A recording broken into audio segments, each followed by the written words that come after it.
प्यारे दोस्तों, आज हम एक नई कहानी की ओर बढ़ते हुए बड़े आनंद के साथ इस कहानी का अध्ययन करेंगे। माधवराव सप्रे जी ने यह कहानी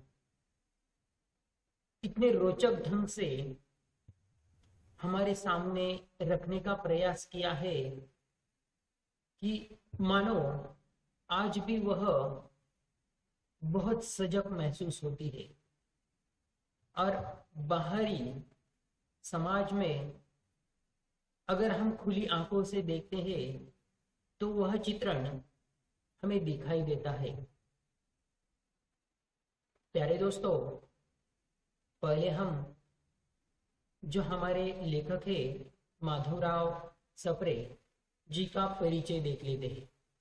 माधवराव सप्रे जी का जन्म 1871 ई में दमोह जिले के पथरिया ग्राम में हुआ था। बिलासपुर में मिडिल तक की पढ़ाई के बाद मैट्रिक शासकीय विद्यालय रायपुर से उत्तीर्ण किया। 1899 में कलकत्ता विश्वविद्यालय से बीए करने के बाद उन्हें तहसीलदार के रूप में नौकरी मिली। लेकिन सप्रे जी ने देशभक्ति प्रदर्शित करते हुए अंग्रेजों की शासकीय नौकरी की परवाह न की। सन 1900 ई में आपने छत्तीसगढ़ मित्र नामक पत्र शुरू किया। सन 1909 में हिंदी ग्रंथमाला का प्रकाशन नागपुर से किया। सप्रे जी ने मौलिक लेखन के साथ साथ बाल गंगाधर तिलक द्वारा रचित मराठी पुस्तक गीता रहस्य का हिंदी में अनुवाद किया। उनकी हिंदी सेवा से प्रभावित होकर उन्हें अखिल भारतीय हिंदी साहित्य सम्मेलन के 15वीं देहरादून अधिवेशन में सभापति में मनोनीत किया गया। मराठी भाषा सप्रे जी हिंदी के आरंभिक कहानीकारों में से एक है।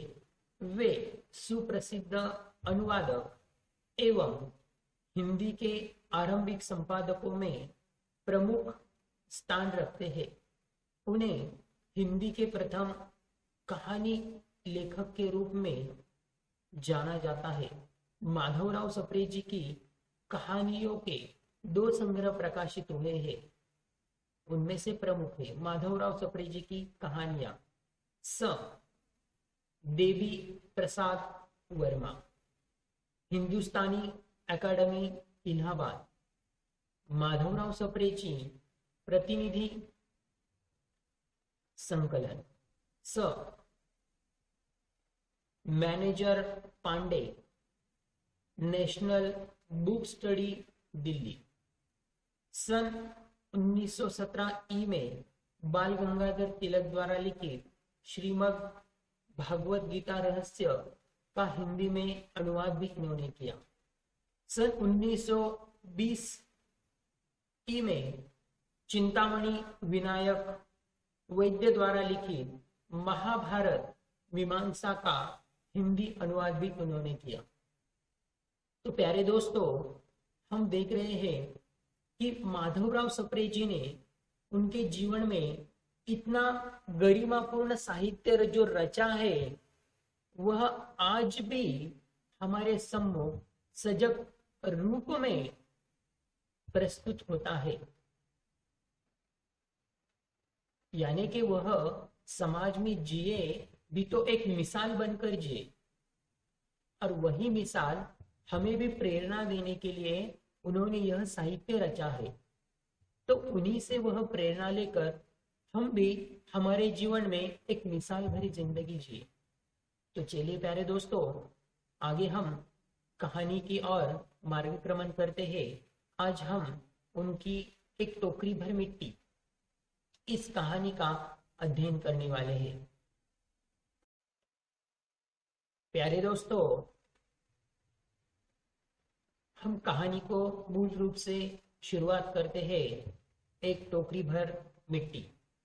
कहानी की और बढ़ने से पहले मैं आपको कहानी के 6 तत्वों से परिचित करवाना चाहूँगा। इन्हीं 6 तत्वों के बलबूते पर हर कहानी कायम होती है और वह आगे मार्गक्रमण भी करती है। तो कहानी के तत्वों में सबसे पहले आते हैं कथा वस्तु, कहानी की कथा वस्तु। दूसरा, पात्र तथा चरित्र चित्रण, देशकाल एवं वातावरण, संवाद एवं कथोपकथन, भाषा शैली, और अंत में आते हैं उद्देश्य। यानी कि कहानी के यह 6 तत्व होते हैं। उन्हीं 6 तत्वों के साथ हम आगे कहानी देखेंगे।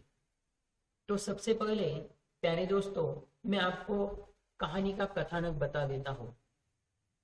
माधवराव सप्रे जी ने एक टोकरी भर मिट्टी, इस कहानी में जो कथानक लिया है वो बड़ा ही दिलचस्प है। कहानी के पात्रों के साथ मैं आपको बताना चाहूंगा। कहानी में सबसे पहले जो पात्र होता है वह मुख्य तौर पर उभर कर आया है, वह है एक अनाथ विधवा। दूसरा पात्र है जमींदार, तीसरा पात्र है पोती, और चौथा पात्र गौण रूप में उभर कर आया है, वह है वकीलो। इन पात्रों के साथ हम आगे बढ़ेंगे। तो कथानक में आपको बताता हूं। एक अनाथ विधवा एक झोपड़ी में रहती थी। उसके घर के परिवार के सभी जो सदस्य थे एक एक करके गुजर गए थे और उसके बुढ़ापे के लिए सिर्फ उसकी पोती ही उसका सहारा रह गई थी। तो जो जमींदार थे उनकी नजर उस बुढ़िया की झोपड़ी पर हमेशा जाती थी और वह उस बुढ़िया की झोपड़ी की जो जगह थी वह खुद को हासिल करना चाहते थे, लेकिन वहां पर वह बुढ़िया सदियों से रहती आई हुई थी, इसीलिए उसे वहां से हटाना इतना आसान नहीं था। फिर जमींदार साहब ने वकालती की, वकीलों का सहारा लिया, उन्हें ढेर सारा धन दिया और ऐसे तैसे करके बुढ़िया को वह झोपड़ी से हटा लेता है और वह जो उसकी झोपड़ी होती है उसको वह अपने कब्जे में कर लेते हैं। बुढ़िया तो रोते हुए वहां से निकल जाती है, लेकिन ऐसे ही दिन गुजरते जाते हैं। जो गरीब अनाथ विधवा बुढ़िया थी वह यहाँ वहां रहकर अपने पोती के साथ अपना गुजारा कर लेती थी, लेकिन एक दिन उस गरीब बुढ़िया ने देखा कि जमींदार साहब उसकी झोपड़ी के आसपास उनके घर के नौकर चाकर लिए हुए आए हुए हैं और कुछ काम वहां पर वह कर रहे हैं। तब बुढ़िया ने देखा और वह वहां कर जाकर उनके पास गिड़गिड़ाने लगी, जमींदार साहब, जमींदार साहब, मेरी एक विनती आप स्वीकार कर लो। जब से मैंने यह झोपड़ी छोड़ी है तब से मेरी पोती ने खाना पीना ही बिल्कुल छोड़ दिया है और वह बिल्कुल कृशक हो गई है। मैं आपसे यही विनती करती हूँ कि मुझे इस झोपड़ी में से एक टोकरी भर मिट्टी ले जाने की इजाजत दीजिए। पहले तो जमींदार साहब मना कर देते हैं, लेकिन फिर से जो गरीब बुढ़िया थी वो बहुत गिड़गिड़ाने लगती है, उनके हाथ पैर पड़ने लगती है।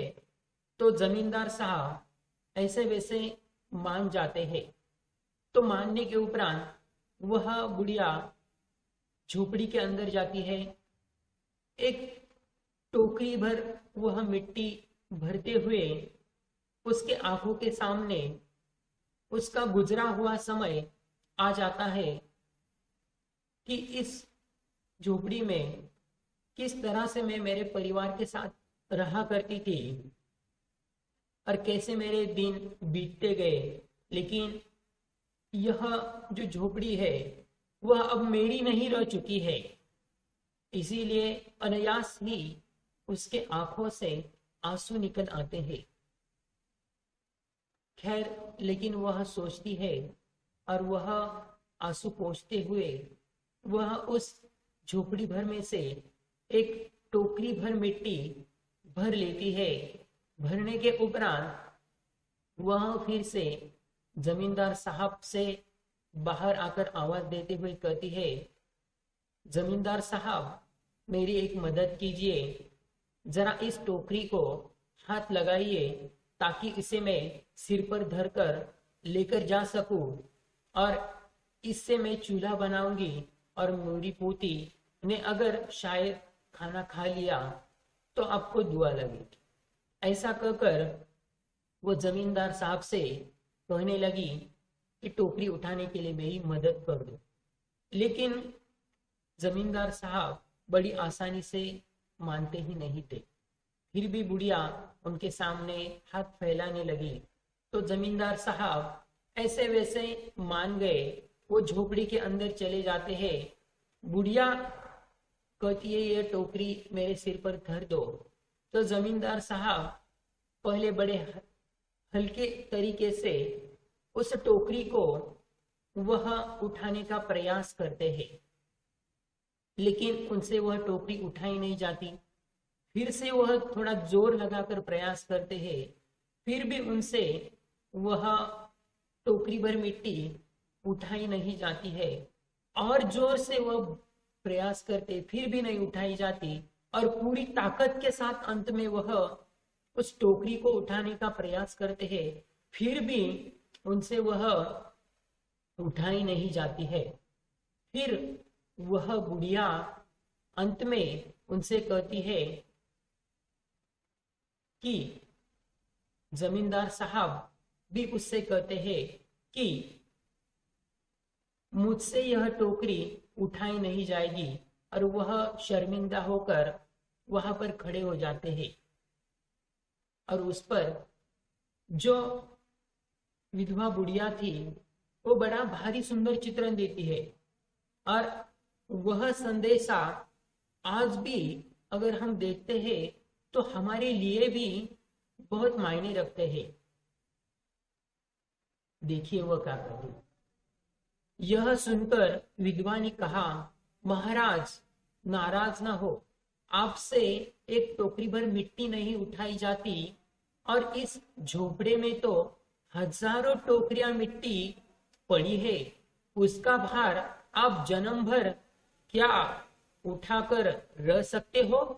यानी कि इसका भार आप जब तक जीवित है तब तक उठाकर जी सकते हो? आप ही इस बात पर विचार कीजिए। ऐसा वाक्य कहकर जो बुढ़िया है वह रुक जाती है। जमींदार साहब धन मद से गर्वित हो अपना कर्तव्य भूल गए थे, पर विधवा के उपयुक्त वचन सुनते ही उनकी आंखें खुल गई। उनकी आंखें खुल गई। कृतकृत्य के पश्चाताप कर उन्होंने विधवा से क्षमा मांगी और उसकी झोपड़ी उसे वापस कर दी। देखिए प्यारे दोस्तों, यह हमारे कहानी का कथानक था। यानी कि माधवराव सप्रे जी ने एक टोकरी भर मिट्टी नामक यह कहानी लिखकर आज भी हमें यह संदेशा दिया है कि हमें किसी भी चीज का गर्व नहीं करना चाहिए।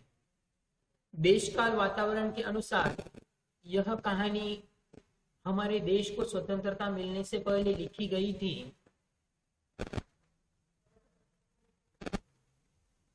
इसका संवाद एवं कथोपकथन उससे पहले की भाषा शैली है कि यह गांव में किस तरह से लोग अपना जीवन व्यतीत करते हैं, यानी कि एक आंचलिकता के रूप में आई हुई यहाँ की संवाद एवं कथोपकथन है और भाषा शैली भी उसी के अनुसार है। और अंतिम में उद्देश्य की ओर बढ़ते हुए हमें इस कहानी से यह उद्देश्य मिला है कि चाहे आज हम कितनी भी ऊंचाई पर जाए, कितनी भी शिक्षा हासिल करें, कितने भी बड़े पद को हासिल कर ले, लेकिन हमें हमारे कर्तव्यों को, हमारे समाज को, समाज में रहने वाले उच्च वर्ग के, निम्न वर्ग के, ऐसे अनेक वर्गों के लोगों को भूलना नहीं चाहिए और हमारे पग हमेशा हमें जमीन पर धरे हुए ही चलना चाहिए। क्योंकि जमींदार साहब तो बहुत धनवान व्यक्ति थे, लेकिन उनका जो गर्व था वह एक गरीब बुढ़िया ने किस तरह से वह उसे निकाल देती है। तो इसीलिए प्यारे दोस्तों, इस कहानी से हमें यह सीख मिली है कि हम भी कभी हमें गर्व ना हो, ऐसी हमेशा हमें प्रयास करना चाहिए और हमारे कर्म के प्रति, हमारे कर्तव्यों के प्रति हमेशा हमें सजग और खुली आंखों से ही देखना चाहिए। प्यारे दोस्तों, यहाँ पर हमारी यह कहानी खत्म हो जाती है। फिर से हम एक नई कहानी के साथ जुड़ते हैं। तब तक के लिए नमस्ते।